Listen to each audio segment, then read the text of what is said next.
आप देखो bull worker जो होता है ना वो एक्सरसाइज करने की मशीन होती है। इस मशीन में स्प्रिंग लगा होता है, आप इसको दबाते हो, जितना ज़्यादा आप दबाते हो ना फिर ये जो बुल वर्कर होता है धीरे धीरे धीरे ऊपर की तरफ उठना शुरू होता है। और कभी ऐसा होता है कि जितना ज़्यादा आपने दबाया, दबाने के क्रम में अगर आप स्लिप कर गए तो ये जो बुल वर्कर होती है इसके अंदर की जो स्प्रिंग लगी होती है बहुत जोर का आपको चोट लगाती है, मतलब आपके आँख नाक कान में चोट लगती है, बॉडी पार्ट से खून भी आने लगता है। आप देखो जो छोटी सी बात है ना कितनी बड़ी गौर करो तो हमें जीवन की शिक्षा देती है। हम जिस समाज परिवार परिवेश में रहते हैं ना, कुछ लोग जो होते हैं ना बहुत ही दबंगई करते हैं, जोर जोर से बोलेंगे, चिल्लाएंगे, डराएंगे, धमकाएंगे। रावण, दुशासन, दुर्योधन, जयद्रथ, जरासंध, कंस वाली जो एनर्जी होती है ना वही एनर्जी ऐसे लोगों के मन और आत्मा में होती है। और ऐसे लोग हमेशा क्या करेंगे, परिवार में जो सीधे साधे भोले वाले सहनशील लोग हैं, जो बहुत कॉम्प्रोमाइज़ करते हैं, रिश्तों को बहुत अच्छा से चलाने का कोशिश करते हैं, उनके ऊपर हमेशा चढ़ के रहेंगे, उनको दबा के रखने की कोशिश करेंगे।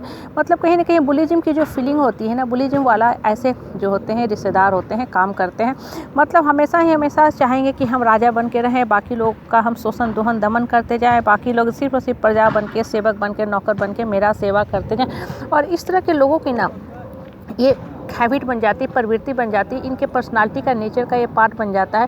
क्योंकि सामने वाला जो है ना एक बहुत ही अच्छा संस्कार का इंसान है, अच्छी पर्सनालिटी, अच्छी भावना, फीलिंग का इंसान है, तो वो सोचता है कि चलो रिश्ता में हम कॉम्प्रोमाइज़ कर रहे हैं, हम दब रहे हैं, रिश्ता हम चलाने का कोशिश कर रहे हैं। लेकिन होता क्या है ना कि हर इंसान की ना एक अपर लिमिट होती है, उसके बाद वो इंसान जो होता है ना बर्दाश्त करना बंद कर देता है। वो बिल्कुल उस बुलवर्कर की तरह हो जाता है कि ठीक है अब तक तुम मुझे दबाते आए, लेकिन धरती पे सिर्फ हम रो के, घुट के, मर के, पर के, सर के जीने नहीं आए हैं।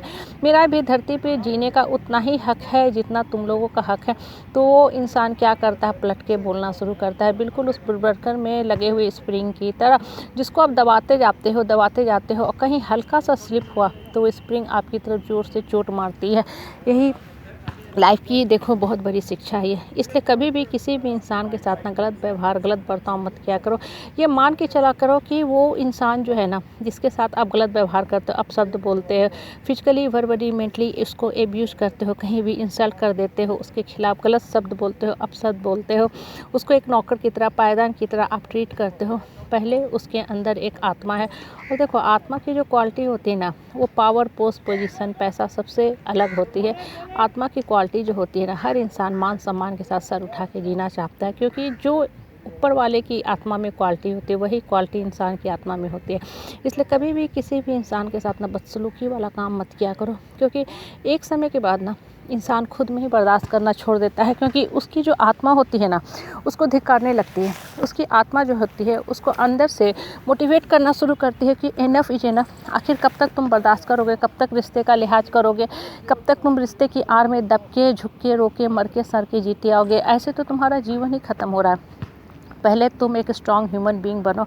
और इसलिए बोलते हैं ना कि सबके साथ प्यार से बर्ताव किया करो। रिश्ता भी देखो तब चलता है जब सामने वालों को आप मान सम्मान देते हो, राय सलाह करते हो, उसकी बातों को भी अहमियत देते हो, उसको अपनी तरह समझते हो। अगर आप सामने वाला के साथ गलत बर्ताव करते हो तो क्या होता है, उसका मन कहीं ना अंदर से कुंठित होता रहता है, दुखी सा रहता है, क्योंकि उसके पास कोई ऑप्शन है नहीं, तो आपको बर्दाश्त कर रहा है। तो उस केस में देखो दो ही चीज़ होता है, या तो उसके मन में जो नकारात्मक कीटाणु विषाणु है ना वो इस कदर घेर लेंगे कि वो डिप्रेशन में चला जाएगा, हाँ, या तो ये पॉजिटिव होगा तो जीवन में उठ जाएगा। जब उठ जाएगा तो आपके ऊपर बुलवर्कर की स्प्रिंग की तरह वो जोर से चोट करेगा। इसलिए हमेशा जो है हर इंसान के साथ अच्छा बर्ताव किया करो, कभी भी किसी के मन और आत्मा को मत दुखाया करो। क्योंकि देखो जब शरीर पे चोट लगती है तो इंसान भूल भी जाता है, लेकिन आत्मा में जब चोट पड़ती है ना तो क्या होता है कि वो गहरा दाग छोड़ देता है, आत्मसम्मान को हिला देता है, आत्मसम्मान को ख़त्म कर देता है। तो उस केस में इंसान क्या करता है, अपने जीने का हक मांगना शुरू करता है।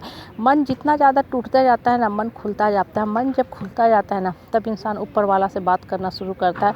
वो घर परिवार, हित नाता, रिश्तेदार सबको छोड़ देता है, क्योंकि वो देख लिया है जिनको अब तक हम पकड़े हुए थे, जिनके मुँह में हम फंसे हुए थे, वो लोग मुझे प्यार तो कर ही नहीं रहे थे, सिर्फ़ और सिर्फ इस्तेमाल कर रहे थे, अपना स्वार्थ सिद्ध कर रहे थे। और ऐसे स्वार्थी, अवसरवादी रिश्तेदारों से ना हमेशा दूर रहा करो, क्योंकि ये लोग आपके किसी काम लायक नहीं हैं। आपको अगर कोई धरती पे मान सम्मान पहचान देगा तो आपके मन में बैठे कृष्ण देंगे, आपको ऊपर वाला देगा। तो फिर ऐसे बेकार के बहियात के लोगों से डर के रहने का क्या फ़ायदा है। सर उठा के जियो, अपने सेल्फ रिस्पेक्ट को, मान सम्मान को हमेशा ही शीर्ष पे रखा करो, टॉप पे रखा करो। और देखो जो इंसान ना मान सम्मान के साथ जीता है, स्ट्रॉन्ग पर्सनालिटी लेके जीता है ना, उसको दूसरे भी कभी तंग नहीं करते हैं। इसलिए स्ट्रॉन्ग बन के रहा करो।